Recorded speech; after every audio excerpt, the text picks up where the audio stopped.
So I was thinking about ideas for potential videos that I could produce, and one of the things that came into my head was convention advice. Because it occurred to me a while ago that I've been going to conventions from various different kinds of fandoms for about 20 years.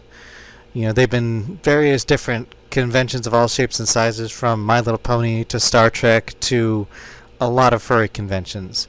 And if you're new to the convention going scene or you've never been to one before, it might help to have a little bit of an idea of what you're getting yourself into.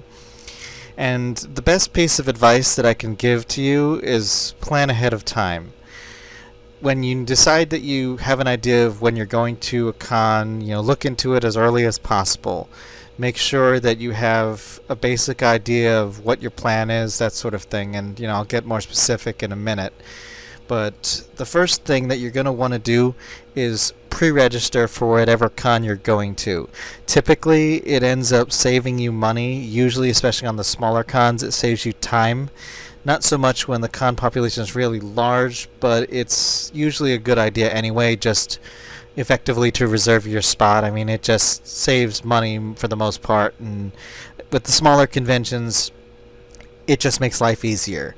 A lot of cons have different levels of attendance with various kinds of perks, so sometimes it pays if you want to pre-register and you decide to go for a sponsorship package or something along those lines, because some of them, for example, at the higher end conventions like BronyCon or like Star Trek, they give you things like line skip tickets. You can get convention T-shirts and various other sponsor gifts.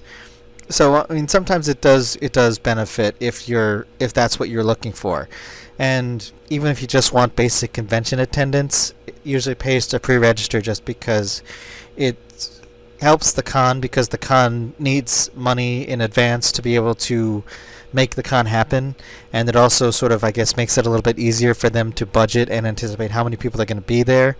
So it's just a good idea. And as far as the hotels are concerned, most conventions have one main hotel and several overflows.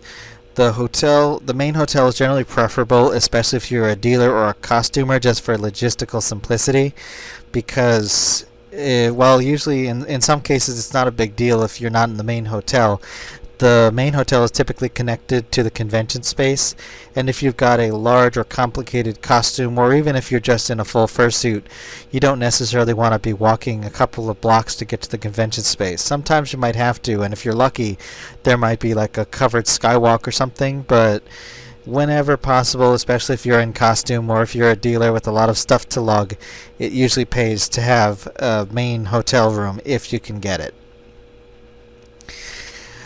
The various cons have a lot of different ways of handling crowds, but this is kind of why I've come to prefer smaller cons. I've found that con size tends to affect the experience.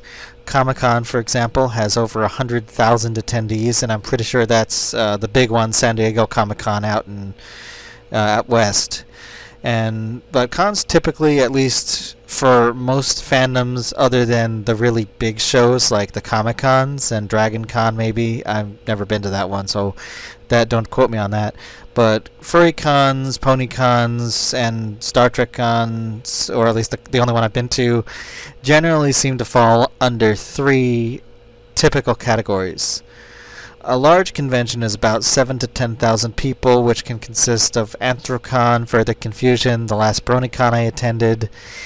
It's usually you're going to run into a lot of long lines. It's difficult to find good photo spots, especially without people in the background, and meeting up with folks can be difficult.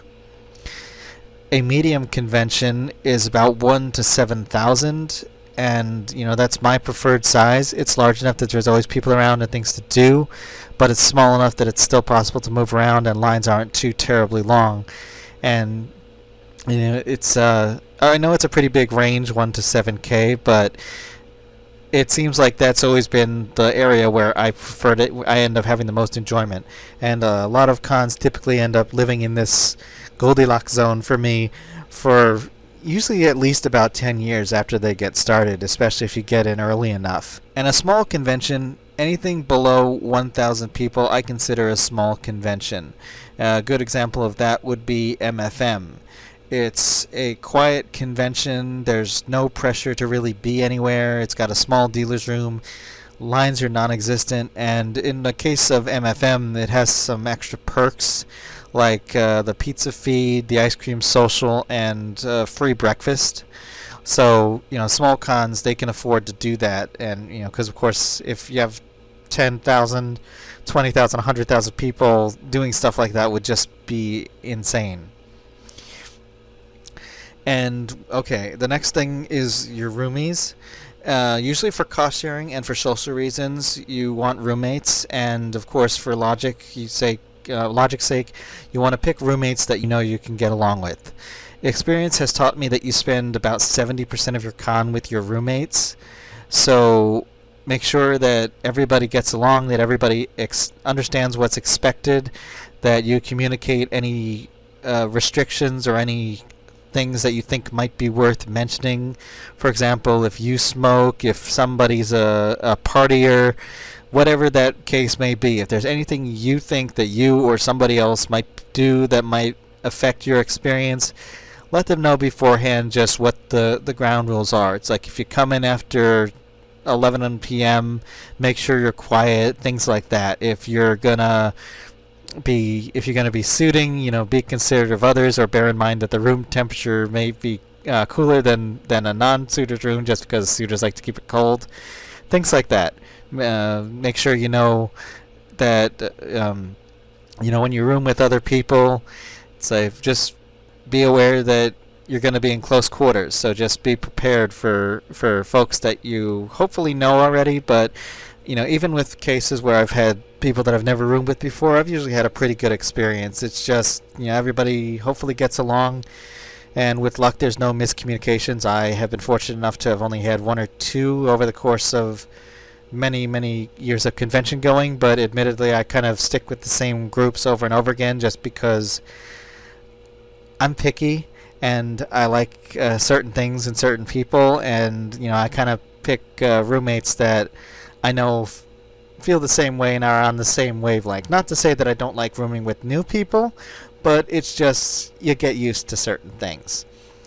And if everybody gets along, it's smoother and less stressful for everybody. It's usually a good idea to have one person to handle the room reservation and the money. If it's a small con, it shouldn't be a big deal. If it's a big convention, you might need to have a couple people try and get a room, but you can cancel reservations if you get more than one, and just have one person to pretty much be in charge of handling the room reservation and the money. Make sure you personally, as a room attendee or room captain, budget the room money for the con. Take care of that first. Make sure that it is separate from your convention spending money, and make sure that nothing eats into that, because that's money that you need to make sure you take care of. And be prepared to be the bill collector. It's not always a fun job, but you have to make sure that if your roommates don't present you with the money, that you need to be sure that you can ask them about it, and if the worst case scenario happens, that you can cover their share. Now, that rarely happens in my experience. That shouldn't happen, but this is why I say room with people you can trust, room with people are responsible, and generally just be prepared that you're going to have to be the one that's in charge, that if your name's on the room, you're ultimately going to be responsible for the bill. So this is why you want to be with compatible folks that will bring the money, keep the money aside, give you the money, hopefully in however you work it out. I mean, I've had people give me cash. I've had us split it over various credit cards. Most of the hotels will do that. Although if you use a debit card, be careful, because apparently some hotels put a hold on your account and they'll just hang on to money that you just can't use, that they will hang on to for up to 2 weeks. So, preferably credit card or cash, because then you don't have to deal with that issue. And they say it's common practice, but I usually don't run into it. But in fairness, I'm not always the one that has the room on my card, so something to just be aware of. And rooming with people you don't know, like I think I sort of touched on earlier, is not a bad thing necessarily, but it is a roll of the dice. I have roomed with some people that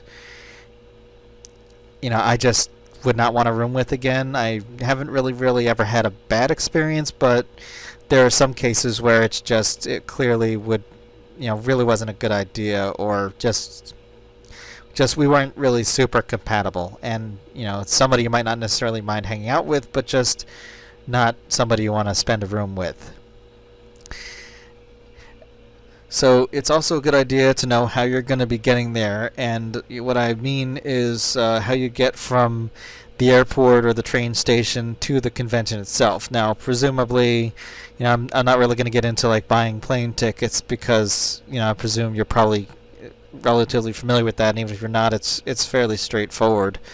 But make sure that you know when you get to the airport or wherever it is that you end up launching off from, how to get to the con space from there. Some of them have shuttles, others you need a taxi, or you might need to arrange for a ride share.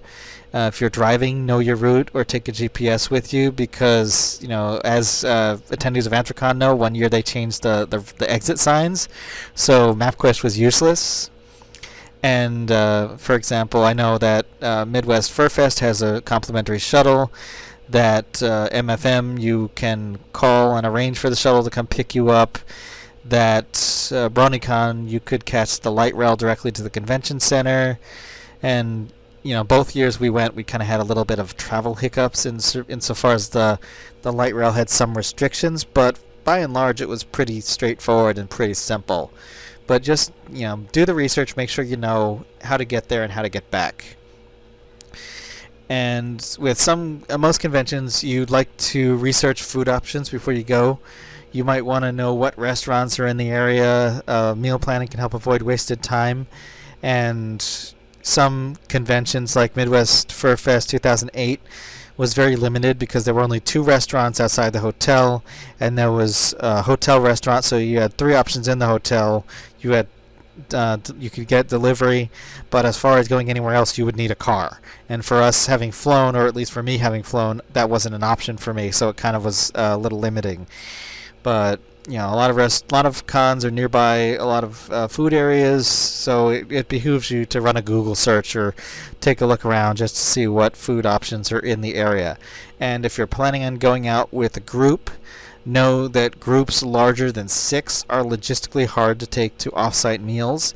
So as much as you might want to go to a meal with like 30 people, just be aware that if you're trying to do that it's going to suck up a lot of convention time.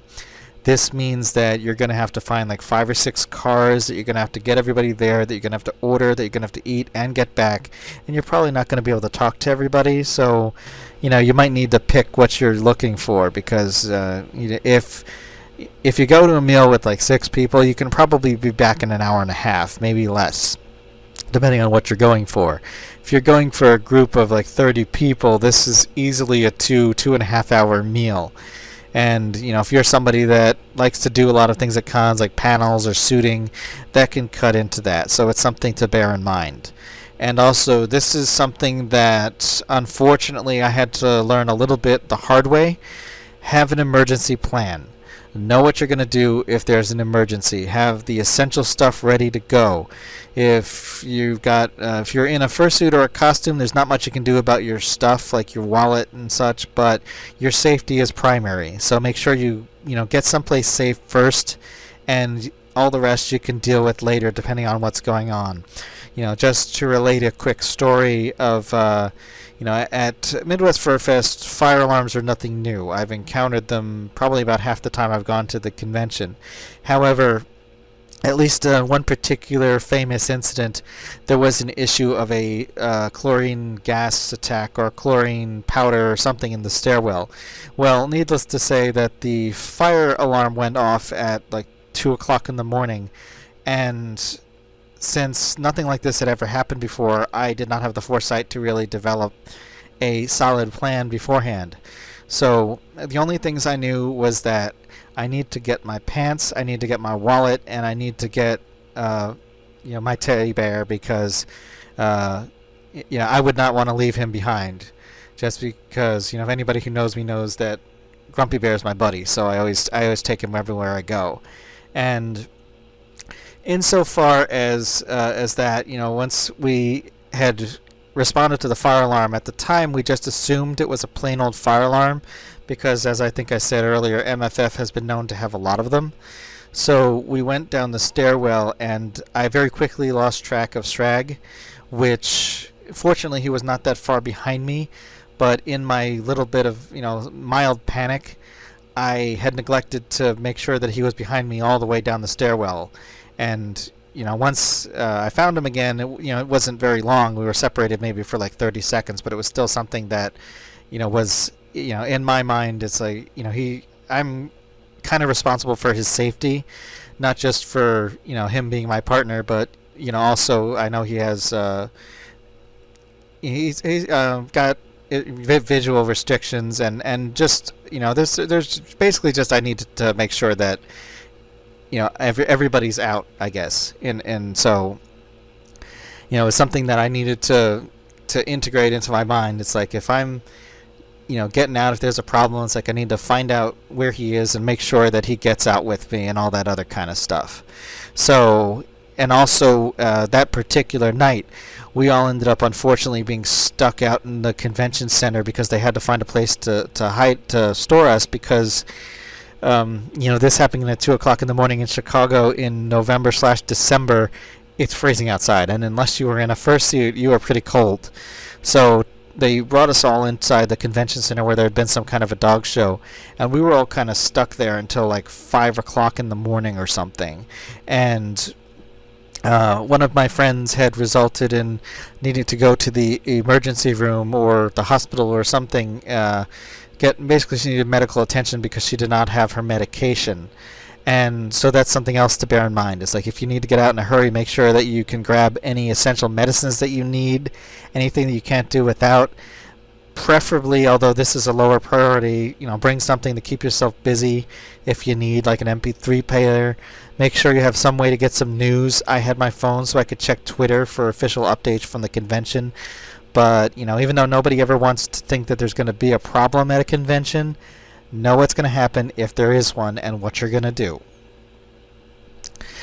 We have decided to kind of keep an eye on, although we don't always do it, sometimes we try and put together like a go bag. Just, here's all the stuff that if we have to get up at 2 o'clock in the morning when your brain isn't working all the way, grab this, do this, get out.